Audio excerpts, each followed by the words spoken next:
This is oral warts. It is caused by human papilloma virus. The same virus can cause cervical cancer. This is actually in a man who contracted the disease, and incidentally, the warts were also present on his genitals. Okay, I am Dr. Bibilari Adewusi, and you're welcome to Love and Sexuality TV. Today we'll be discussing marital well-being and sexual relationship. I'm a resident in clinical microbiology, so this is an area where I am trained to explain, if I may put it that way. So today we'll be looking at why do we have sex? What's the importance of sex? We'll take some definition of terms. We will look at common issues that are related to sexual fulfillment. Then we will also consider infertility, abortion, sexually transmitted infections, then having multiple sexual partners. These are all matters that have to do with your sexual fulfillment, your sexual relationship, and your marriage, whether you're single or you're married. Of course, if you're single, most people want to get married one day. So the discussion today is very crucial, it's very important to you, whether you're single or you're married. So why do we have sex? And I'll start with this scripture from the book of Proverbs 5 and verses 18 to 19. This was Solomon speaking here, and he said, "Let your fountain be blessed, and rejoice with the wife of your youth. As a loving deer and graceful doe, let her breasts satisfy you at all times, and always be enraptured with her love." So we see here that God, speaking through Solomon, actually raised the matter of sexual fulfillment or sexual satisfaction. The desire of God, desire of the Creator, is that you will be satisfied sexually. God is not against sex. God organized sex or instituted sex. He created sex, and he wants everyone to enjoy sex. However, there are confines or there are limits that where sex is permitted, and going outside some of those confines, no time will not permit. We would have explored this particular passage of the Bible further. If we had looked at it, you would have seen some of the complications that can happen when sex is not used rightly, or when sex is not engaged in the right context and circumstances. So the desire of God is that you should have a fulfilling sexual relationship, particularly now in the context of marriage, because it says here, it says rejoice with the wife of your youth. Okay, rejoice with the wife of your youth. So it's not wives, okay, and it's not expected that men should have or a woman should also have multiple men, as it were. So it is supposed to be one man and one wife, and there are reasons, as we will see shortly, there are reasons why limiting your sexual activity to the context of marriage, you will find that it's in your best interest. So why do we have sex? Okay, of course, sex is a general issue. Everybody knows about sex one way or the other. Is that you find out through your parents, if your parents are lenient enough to take you through sex, or you find out from friends and your peers, or you find out from movies, or you find out from pornography, or you find out from school. Okay, so virtually everyone knows about sex, but then there are some things that we do not consciously think about. There are three broad reasons why we have sex. Number one is for procreation. That's for reproduction, creation of more human beings. Okay, that's one reason why we have sex. Number two is for recreation. Yes, sex can be fun, and it can really be a means of enjoyment. So God also created sex for recreational purposes, to just have fun, to just enjoy yourself. Okay, and then number three is for companionship and comfort. And again, you see, this is an area where a lot of people do not really think about when they have sex, or when they think about sex. You can have sex on three different planes. You can have sex just as a matter of bodily engagement, that's what a lot of many prostitutes or hookers or sexual workers, that's what they really do. Sex is not really anything to them aside from just bodily transaction. Then you can have sex on an emotional level. In other words, you see somebody, you're attracted to the person, you are not really interested in being committed to the person, but you are just emotionally attracted to the person. Sometimes you also find these with people who are married. They are married, they have their wives, they have their husbands, but probably there's another friend by the side, or there's a colleague at work, and then they get emotionally entangled, and then they have sex. Really, it's not more than that, just like an emotional connection. And then the last layer of sex is the spiritual layer of sex, in which there's intimacy and then there's spiritual bonding. And this is the third reason why we have sex. And again, when you observe couples who have been married for a long time, when you observe couples, probably your parents or people around you, older uncles, aunties, and all that, you find out that after a while, they begin to look alike, they begin to resemble themselves. And one of the reasons why that happens is because of sexual interactions or sexual intercourse.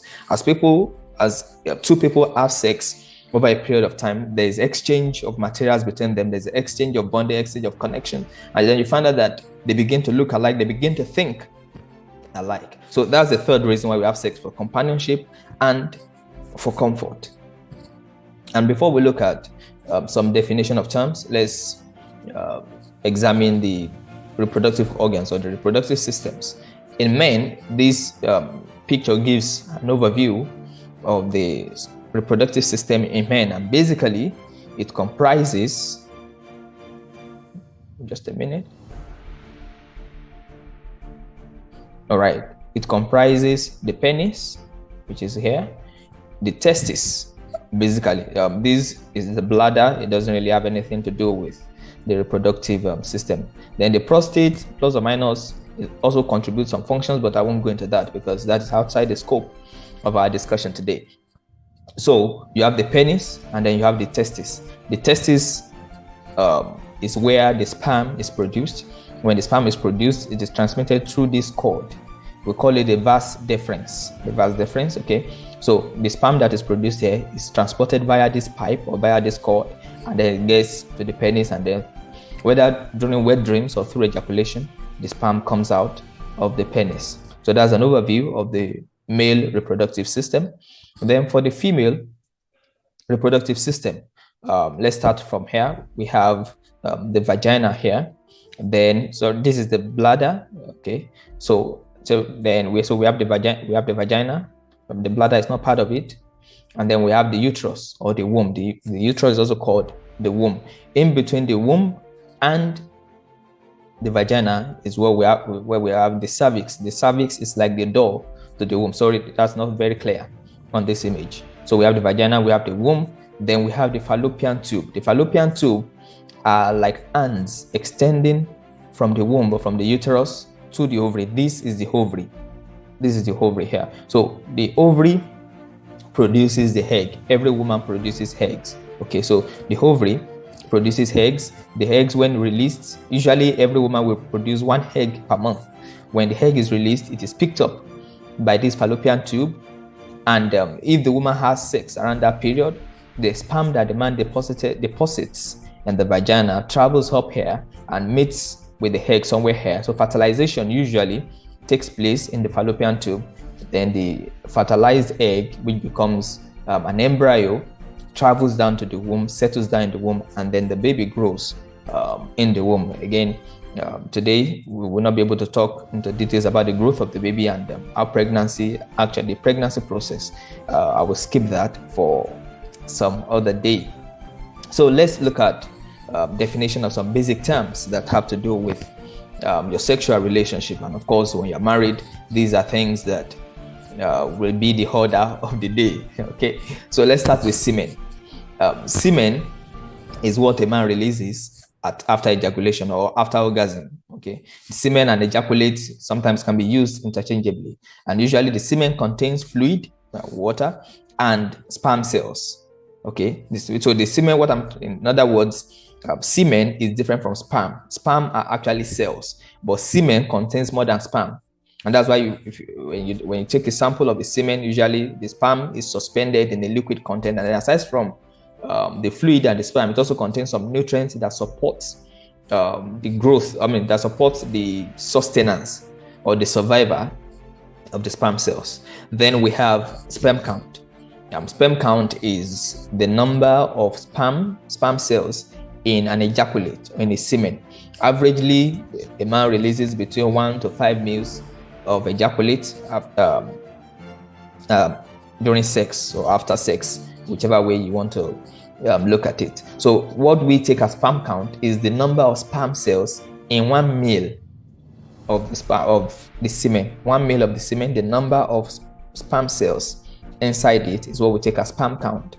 And one of the causes of infertility is low sperm count. The normal sperm count should be at least 20 million. You should have at least 20 million sperm cells in an ejaculate. When the number is less than 15 million sperm cells in an ejaculate, that's what we refer to as low sperm count.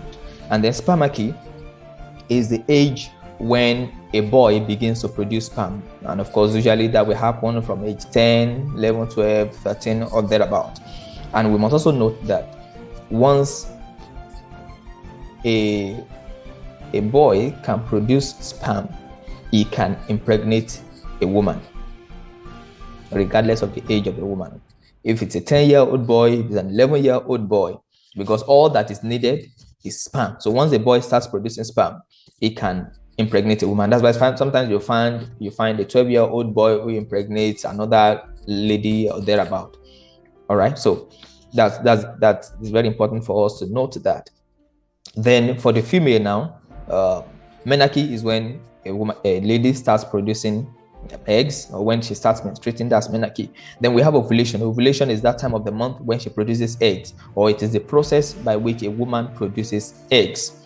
That's ovulation. Then we have the menstrual cycle, is a hormonal cycle in a woman that coordinates. It's a cycle, the cycle in the woman that is regulated by hormones, and it involves menstruation, it involves ovulation, it involves a preparation of the womb to receive a baby, because every month the uterus or the womb prepares to receive baby.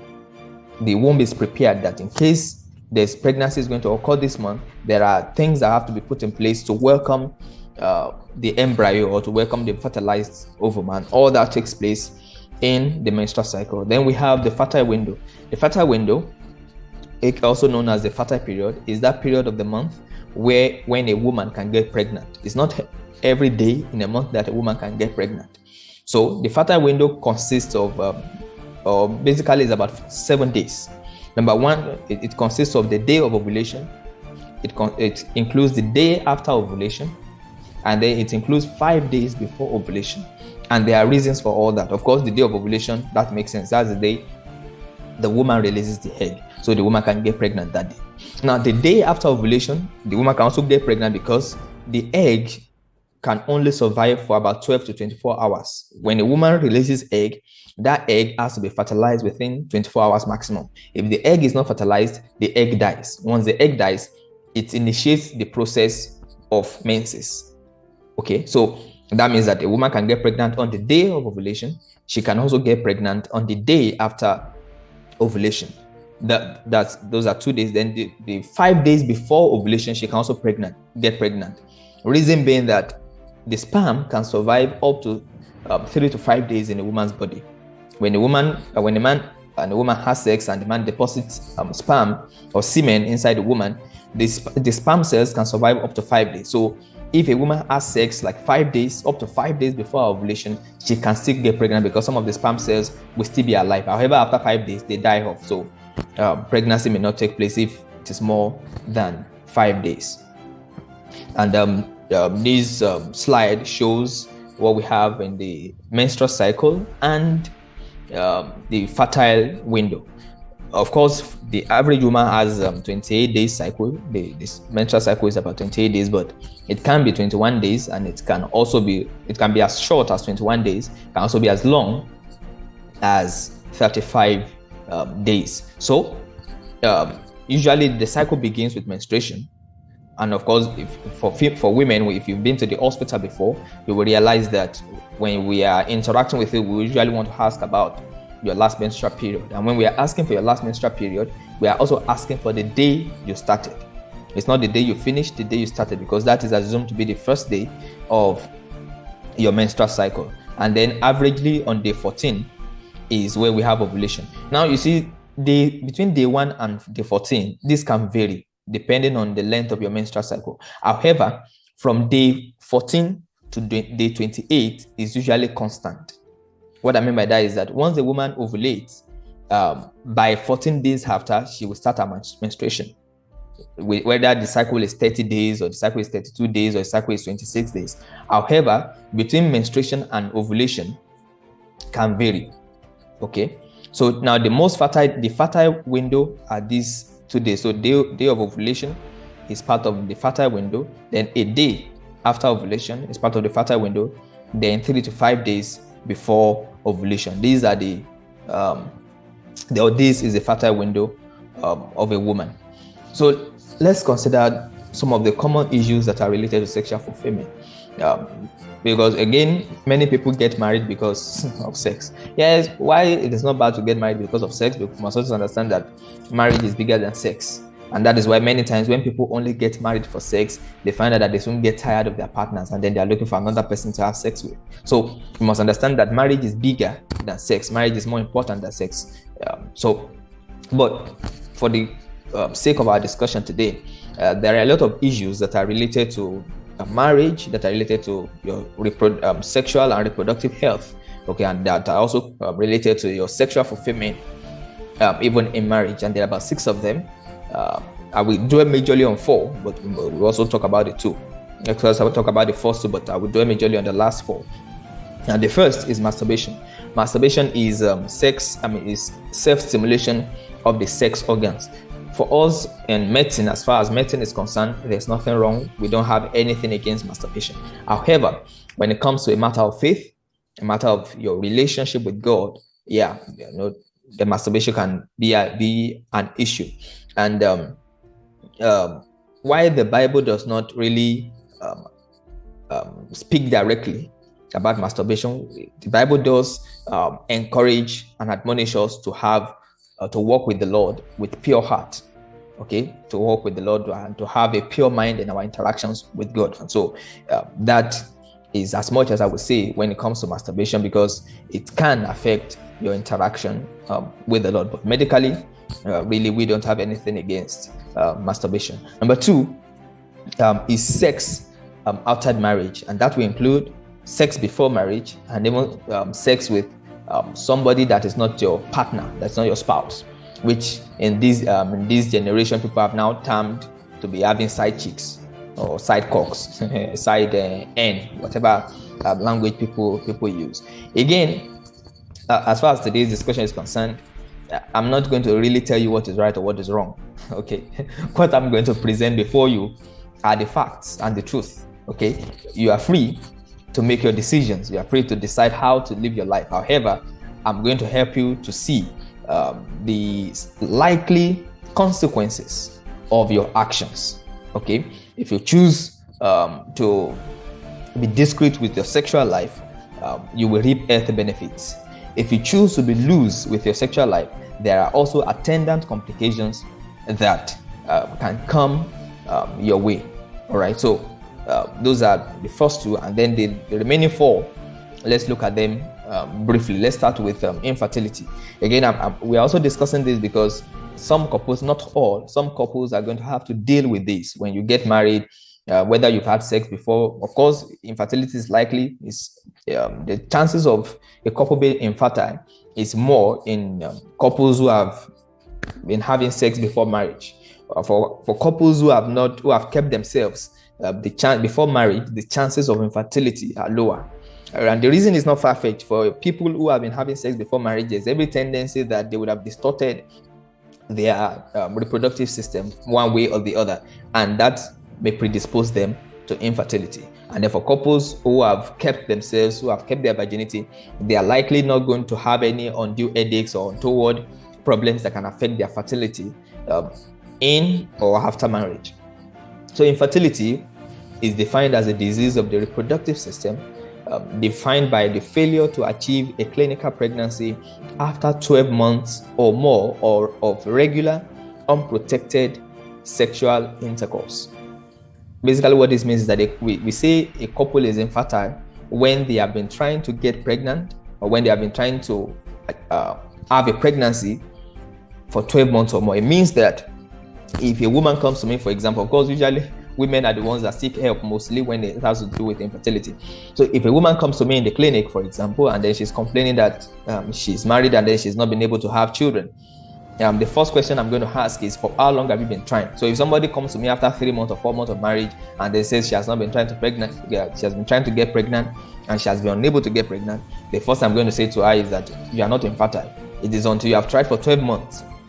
And the reason is that there are different things that could account for that. The fact that somebody has not conceived 3 months, 4 months, 5 months after marriage does not mean that the couple is infertile.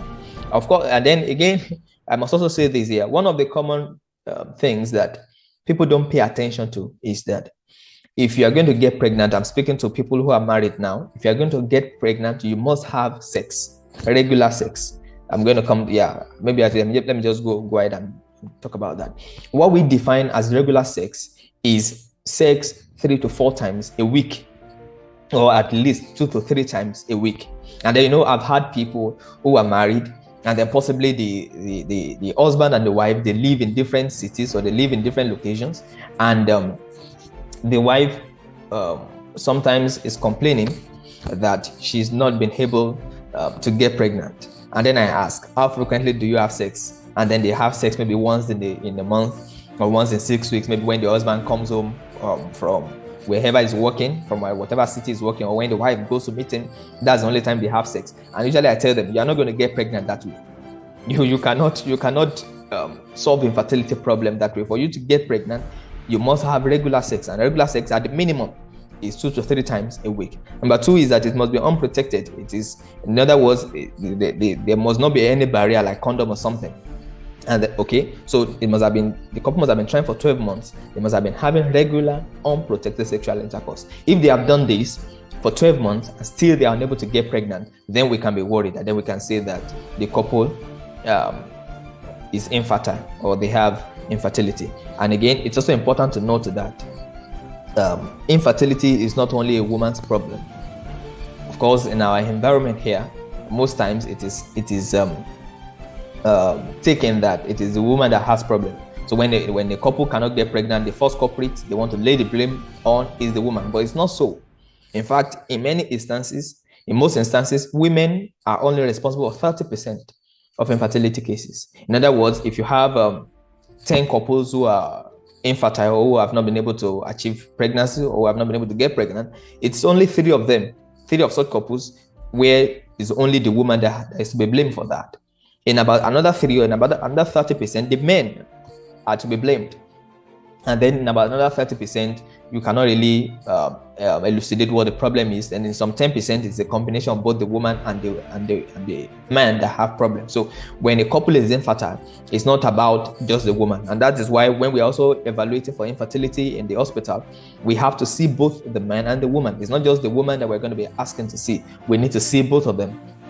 So for men, there are things that can cause infertility. Some of them will include like varicocele. Varicocele is like dilatation of the veins that carry blood from the testis. And since the testis produces sperm cells, anything that affects either blood supply or blood drainage from the testis can lead to infertility. Then we can have ejaculation dysfunction, or particularly retrograde ejaculation. Retrograde ejaculation means that when a man is supposed to release the sperm at orgasm or during sex, the sperm, instead of coming out of the penis, rather goes backward and sometimes goes into the bladder. So the man does not really release any significant amount of sperm or semen, and that can affect infertility. Sometimes there are what we call autoantibodies that fight the production of sperm in men. In some men, it's not every man, but in some men, so that the antibodies kill off the sperm, and then the man does not have an adequate sperm count. Then sometimes there can be hormonal imbalance that affects sperm production. We can also have tubal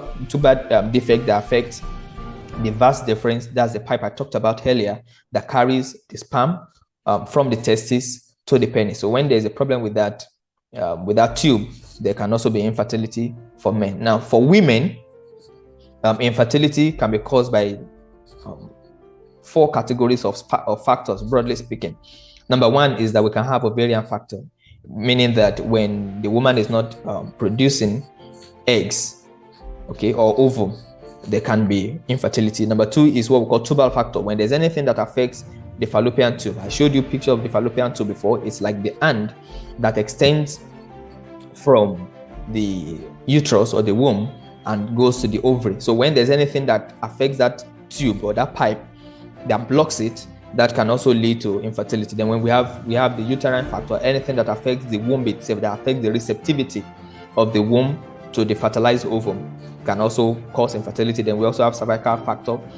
I talked about the cervix the other time. I said that the cervix is like the door to the womb or the door to the uterus. When there's anything that affects the opening of that door of the cervix, or anything that affects the mucus around that area, it can also lead to infertility in women. And then broadly speaking, again, these are some of those causes that are now listed. Aging will affect ovulation in women. The older a woman grows, the lower the number of eggs she releases, and then the lower the quality of the egg she releases. And that's why usually for us in medicine, we advise that women should get married in their 20s. The ideal age for us in medicine is 25. That is the ideal age for a woman to get pregnant. But if you want to broaden it, between 22 and 28 will probably be the best time for a woman to get married. Okay, of course, if a woman is younger than 22, she could have pregnancy, delivery related issues. Her pelvis may not dilate enough for delivery. If the woman is older than 28, the older a woman grows, the lower the quality of eggs that she produces. And then we also could have what we call ovarian atrophy. That means that as the woman is growing older, this just makes sense. As you are growing older, your skin begins to get wrinkled. For example, when you look at the skin of a 20-year-old woman and you look at the skin of an 80-year-old woman, you know that there's a difference. There's a difference between the two. So, and then the same thing as whatever affects the skin that we can see externally also affects the internal organs, the ovaries inclusive. Then we can also have diminished ovarian reserve, premature ovarian failure. We can also have pelvic inflammatory disease. Pelvic inflammatory disease, or PID, is usually the result of untreated infections, particularly sexually transmitted infections like gonorrhea, chlamydia. So when a woman has such sexually transmitted infections, and again, this is why I mentioned the fact that when you have sex before marriage, or when you're really engaged in sex before marriage, or you have sex outside marriage, in the sense that you're married and you still have sex with other people that are not your spouse, you increase your tendencies of having infertility. Let's take a young lady, for example, let's say 20-year-old female who is not married, but she decides to have sex with different people. You find out that the more the number of people you have, the higher your chances of contracting infections. Okay, and then the more the number of infections you have, the higher your chances of having untreated infections that can result in pelvic inflammatory disease. Whereas if you keep yourself as a woman, and you maintain your virginity as a woman, you keep yourself before marriage, you find out that when it comes to your pelvic inflammatory disease, you are not really going to have to deal with that when you get married. Then we can also have tubal surgery. This may also be related to abortion. For people who have abortion, sometimes the abortion process, I'll talk about that shortly, can lead to surgery, or some of the methods that is used in abortion can affect the fertility of a woman. Then we can also have issues that has to do with the uterus or the womb, like fibroids. Sometimes when the quality or the quantity of mucus that is produced at the cervix is also not much, it can also lead to infertility in women. So let's look at abortion. We define abortion as the termination of pregnancy before the age of viability. Age of viability in this environment is defined as 28 weeks. What we mean by age of viability is the lowest age where a fetus or a baby can survive. And in our African environment, we define that as 28 weeks. In some other developed countries, theirs is lower at 24 weeks because they have facility to preserve such baby, and even if to nurse such babies. For example, there are some countries that is as low as 22 weeks. If a woman delivers a fetus as early as 22 weeks, in some countries such babies can survive. But in our own environment, not really. Even at 28 weeks is going to take a lot of effort plus the grace of God for the baby to survive. So that's what we mean by abortion. It means that any pregnancy that is terminated before 28 weeks is called abortion. Of course, the older the pregnancy, the higher the risks that's associated with it, with termination. In other words, if an 8 weeks pregnancy is terminated and an 18 weeks pregnancy is terminated, the risk of complications is higher with an 18 weeks pregnancy. Then I must also clarify this issue of abortion and miscarriage. While for people who are late term, for people who are not in medical field, they usually see abortion as, okay, somebody has terminated pregnancy, or somebody was pregnant, a woman was pregnant, and then she terminated it herself, or she aborted, she terminated it herself. That's taken as abortion. Whereas when the pregnancy comes down by itself, it is taken as miscarriage. But those definitions only apply to non-medical personnel, non-medical people. For us in medicine, abortion is abortion, whether it is voluntary or spontaneous. Okay, it is voluntary when a woman decides to terminate the pregnancy herself, but it is spontaneous when the pregnancy comes down by itself, and that is what people commonly refer to as a miscarriage. But whichever way, both of them mean that the pregnancy gets terminated before 28 weeks.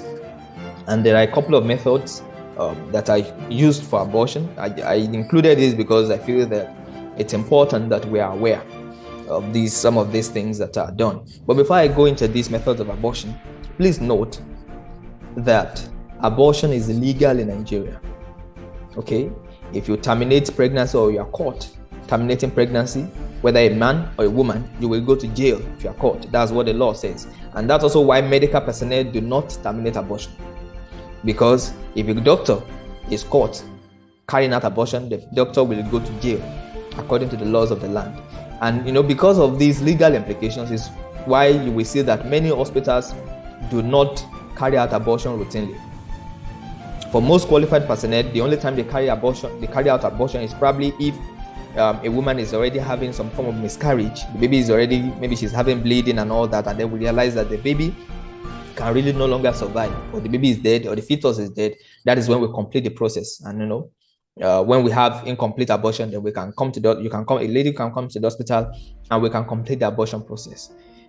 Again, because of these legal implications, most of the people who carry out abortion for ladies, they will either do it in unsafe environments, or they will do it inside the bush or in a place where they cannot be seen. Okay, and the reason is that if they are caught, they will go to jail. Now, because most qualified personnel do not carry out abortion, it means that many people who do abortion are either quacks or medical personnel who are trying to cut corners. And because they are trying to cut corners, it means that a lady is not likely going to get the best when she's trying to terminate pregnancy. And of course, that's even for people who are looking for medical personnel to terminate pregnancy for them. There are people who don't even bother about medical personnel, that they're just they will try to use all sorts of things, use antibiotics, use different drugs, use different medications, try different things. Some even insert as into their genitals. Some even try things like bicycle spoke or spoke of the bicycle tire in order to induce abortion. Okay, so these are different things that people try. But assuming that it's going to be carried out legally, there are three methods. Number one is what we call the abortion pill. Those are medications that can be used for abortion. Again, I'm not going to mention their names so that people will not get crazy ideas, people will not go and start trying different things at home. But there are drugs that we can use to induce abortion. The drugs sometimes is inserted into the vagina, up in the vagina, or sometimes we can insert it under the tongue, and then the medications can induce abortion. Again, there are also specific ages of pregnancy that method is used for. There's a method that should be used when pregnancy is just about 8 weeks.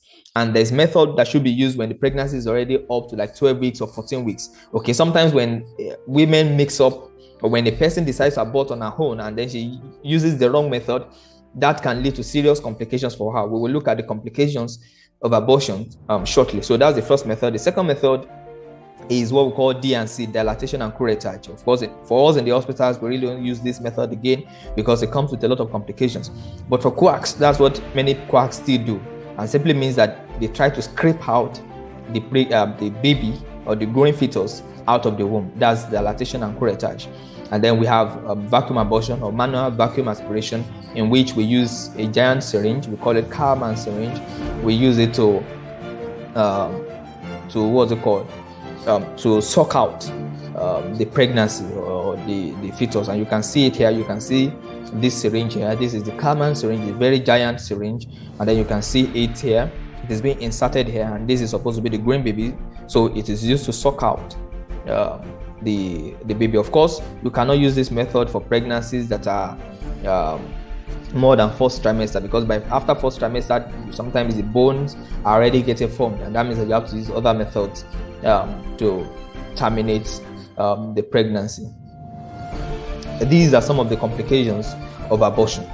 Hemorrhage simply means bleeding, so there can be bleeding when if a lady decides to go opt for abortion, particularly when it is not done by qualified medical personnel. Then we can have septicemia. Septicemia simply means overwhelming bacterial infection. Again, this is also common for in abortion, in cases of abortion that is carried out by quacks or in unsafe environment. The woman gets an infection that enters her body through the genital system and gets to her womb, and it can lead to death. I know there was a patient we managed some time ago in the hospital who had an abortion. She was an HND student in a polytechnic, and then I think she was in 200 level HND2 or thereabout, and then she had a boyfriend. They were not married. She got pregnant, and then she decided to terminate the pregnancy, but she developed septic abortion in the process. We admitted her into the intensive care unit, and for those of us who are familiar with the hospital, you understand that intensive care units, being in intensive care or undergoing intensive care in the hospital can be quite expensive. In fact, one of our uncle who was taking care of her, because I think she had lost her parents, had to sell one of his lands to take care of her. But despite all that, the lady still died. So that's how bad abortion can be. Then we can also have bacteremia and different complications. There can be renal failure. The kidneys can shut down as a complication of abortion. There can be secondary infertility. In other words, after abortion, particularly if it is not carried out by qualified personnel, the damage to the womb can make it difficult for a woman to conceive again. Okay, and then there can be death, just like I earlier shared with you. And we also look at sexually transmitted infections. These are still part of issues that can affect your sexual fulfillment in marriage. And most of them, you'll find out that you will not really have any of these if you restrict your sexual activity to marriage. If you have sex in marriage, you'll find out that most of these issues we are talking about, you won't have to deal with them. If you don't engage in premarital sex, and if you're married, if you don't play away, if I may put it that way, you'll find out that most of these issues we are discussing, you won't have to deal with them, and then you just enjoy your marriage, and you just be living fine with your spouse, with your husband, or with your wife. So sexually transmitted infections are infections that are transmitted from one person to another through sexual activities, like whether oral sex, anal sex, or vaginal sex, and sometimes through kissing. So these infections can be transmitted from one person to the other. And I showed you at our opening slide, this is oral warts. You can see this growth on the lips of this man. Okay, he also has the same growth on his penis. Okay, so this is oral wart. In many instances, these STIs, sexually transmitted infections, or STIs, they just cause intense pain, they cause discomfort, they cause health issues. They may not really cause death. Okay, many of them don't really kill, as it were, but they will just make you highly uncomfortable. And in some instances, they also cause infertility, particularly gonorrhea and chlamydia. They can cause infertility. In other words, they will reduce your chances of giving birth to children. And infertility, sexual STIs that cause infertility, affect both men and women. If a man has gonorrhea, for example, when you look at this slide, this is gonorrhea. Usually it comes with penile discharge from the penis, and is one of the causes of infertility in men. Okay, so it's not only about women. Okay, and of course, in some instances, particularly the viral STIs, the ones that are caused by viruses, can lead to death. So most times STIs can be caused by either bacteria, or they can be caused by viruses, and sometimes they can be caused by parasites.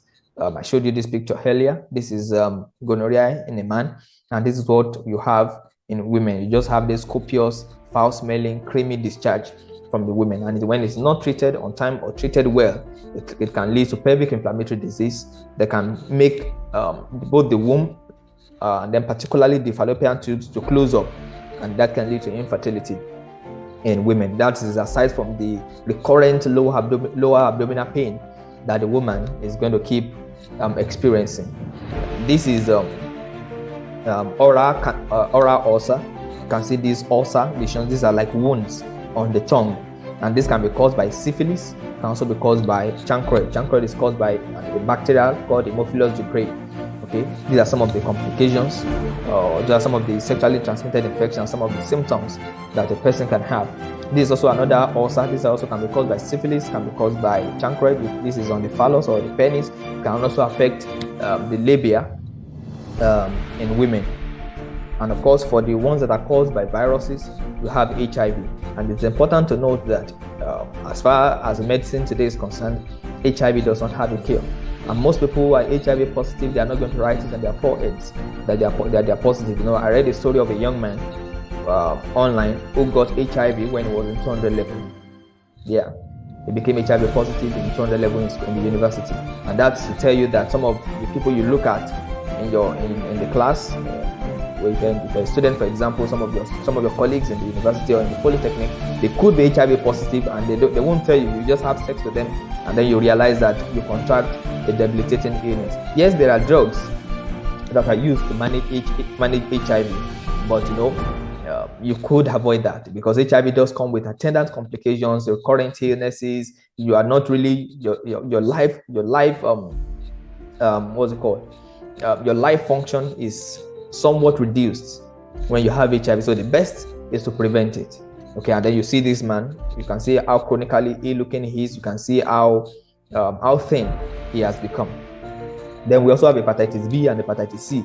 They are also transmitted through sex. The major problem with hepatitis is that it affects the liver. It damages the liver. You can look, if you look at this is how normal liver is supposed to be. When you look at this is liver cirrhosis. You can see how damaged this liver has become, and that's one of the effects of hepatitis. Then you can also have genital warts in female. This is what the normal vaginal wall inside the vagina. This is how the normal is supposed to look like. But you can take a look at this. See how distorted it is. This is one of the things that can happen with genital warts. And recently I had a patient who had something similar to this. Of course, our own was not even warts. Our own was genital herpes that I had to recommend antiviral for. Genital herpes is caused by human papilloma virus, but we can also have genital herpes caused by herpes simplex virus.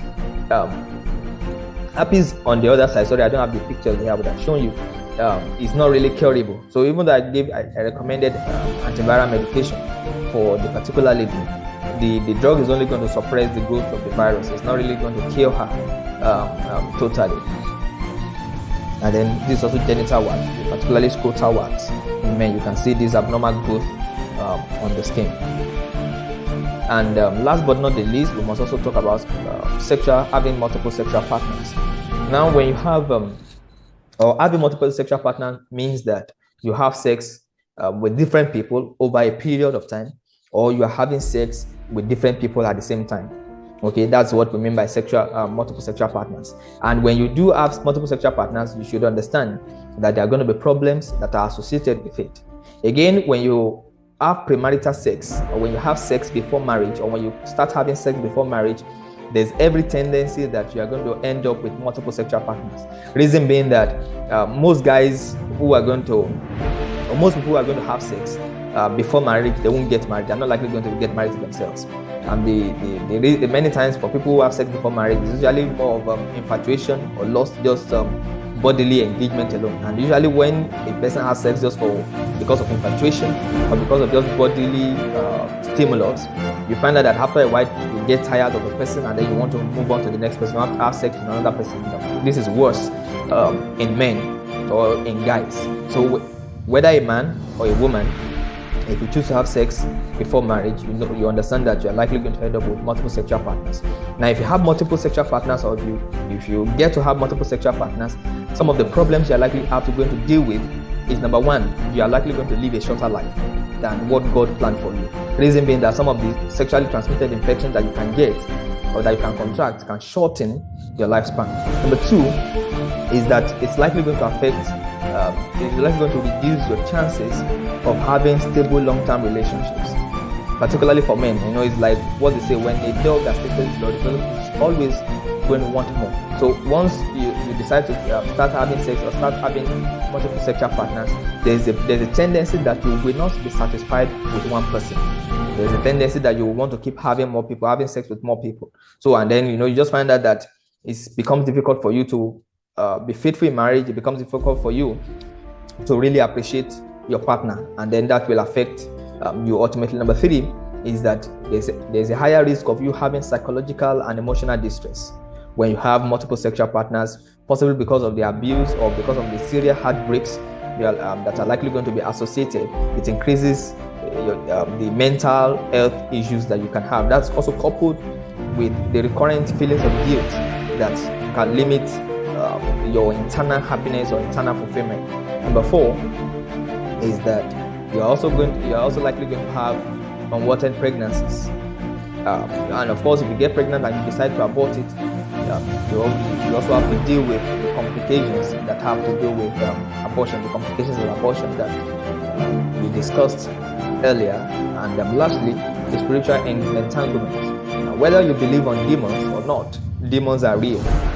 Okay, and it's just like air. The air we breathe in. You cannot see air, but that does not mean that air doesn't exist. So the fact that you cannot see demons does not mean that they do not exist. And the more the number of people you have sex with, the higher your chances of having spiritual entanglement, and then of course spiritual problems that can ultimately affect your health, affect your marriage itself, affect your finance, affect your career, and several other spheres of your life.